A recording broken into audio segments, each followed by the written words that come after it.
from the Diary of Anne Frank। इसकी author स्वयं Anne Frank हैं, क्योंकि यह चैप्टर एन फ्रैंक की लिखी हुई डायरी से लिया गया है और इसलिए इसे डायरी एक्सट्रैक्ट कहते हैं। अब इस चैप्टर की समरी को समझें। बिफोर यू रीड, इससे पहले कि आप डायरी एंट्री पढ़ें, आइए एन फ्रैंक के बारे में कुछ जानें। एन फ्रैंक कौन थी?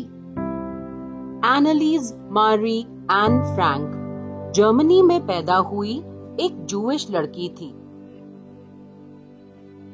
वर्ल्ड वॉर 2 के दौरान जर्मनी ने अपने पड़ोसी देश नीदरलैंड्स पर कब्जा किया हुआ था। नाजी नेता हिटलर का राज था और वह जूइश लोगों से बहुत नफरत करता था। अडोल्फ हिटलर बहुत क्रूअल था।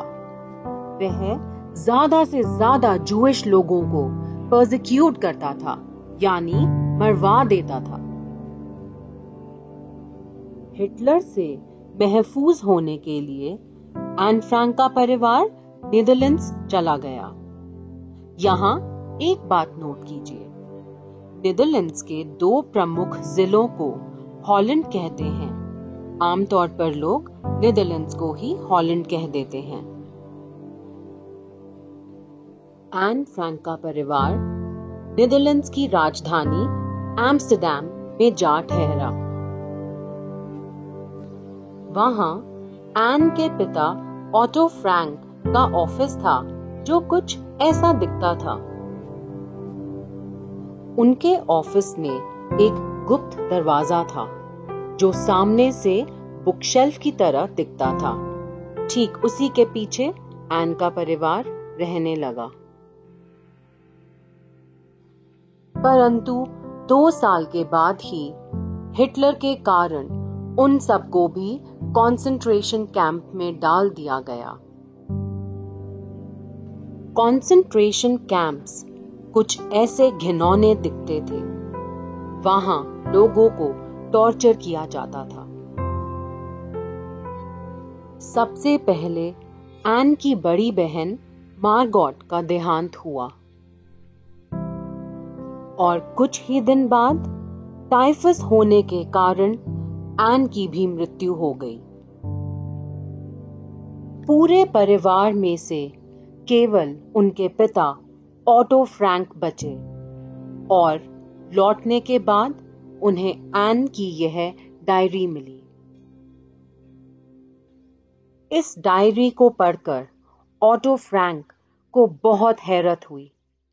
ऐसा लगा मानो किसी बहुत बड़े व्यक्ति ने अपने विचार लिखे हों और पूरे यकीन के साथ उन्होंने अपनी बेटी की इस डायरी को पब्लिश करने की ठान ली। और ऐसे बनी यह किताब, the diary of a young girl.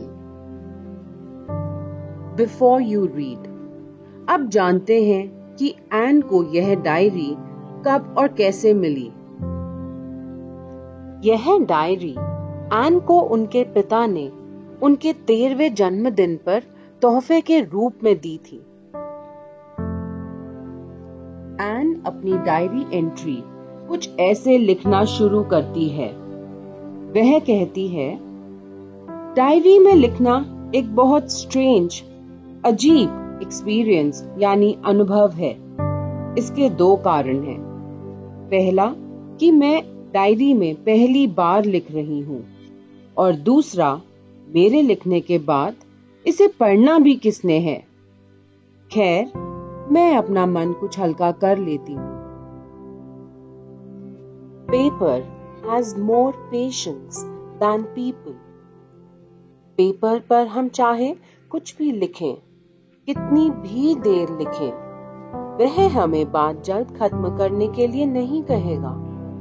वह बेसब्र नहीं होगा, खासकर क्योंकि इन दिनों मैं बहुत डिप्रेस्ड, दुखी हूँ, बोर्ड हूँ, लिस्टलेस हूँ बिल्कुल ताकत ही नहीं है। इस डायरी में मैं कुछ भी लिख सकती हूँ, क्योंकि यह डायरी मैं किसी को नहीं पढ़वाऊंगी जब तक मुझे कोई सच्चा मित्र ना मिले। यह डायरी मेरी सारी सीक्रेट्स रखेगी और दूसरा, यह मुझे कभी जज नहीं करेगी। हालांकि मुझे अपना परिवार बहुत प्यारा है। माँ बाप, एक बड़ी बहन, 30 से ज्यादा मित्र भी होंगे, पर फिर भी मैं उनसे अपने दिल की बात नहीं कर सकती। यह शायद मेरी ही गलती है। इस डायरी मेरी बेस्ट फ्रेंड का, जिसका मानो मुझे सदियों से इंतजार था, मैंने नाम रखा है किटी। क्योंकि किटी में लिखी कोई कहानी किसी को समझ नहीं आएगी, इसलिए मैं अपने जीवन के बारे में पहले कुछ बता देती हूँ। मेरे पिता 36 के थे और माँ 25 की जब उन दोनों का विवाह हुआ। मेरी बहन का जन्म 1926 में हुआ और मेरा 12 जून 1929 को हुआ। शुरू के कुछ साल मेरे माता पिता हॉलैंड में रहे और मैं और मार्गॉट मेरी ग्रैंड मदर यानी दादी के पास रहे। मार्गॉट को हॉलैंड पहले ही भेज दिया गया और 3 महीने बाद फरवरी में मुझे भी बुला लिया गया मार्गॉट के बर्थडे पे सरप्राइज की तरह। मॉन्टेसरी स्कूल में मेरी शुरुआत पहली से हुई और छठी तक चली। छठी में मिसेस क्यूपेरिस अपनी हेडमिस्ट्रेस से बिछड़ते वक्त मैं बेहद दुखी थी।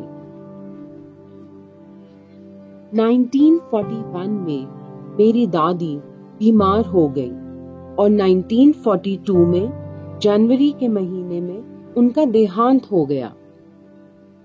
इस जन्मदिन पर उनकी याद में मैंने उनके नाम की एक कैंडल अपने केक पर लगाई। 20th जून 1942 सैटरडे। सब बच्चे फियर यानी डर और नर्वसनेस यानी घबराहट से घिरे थे।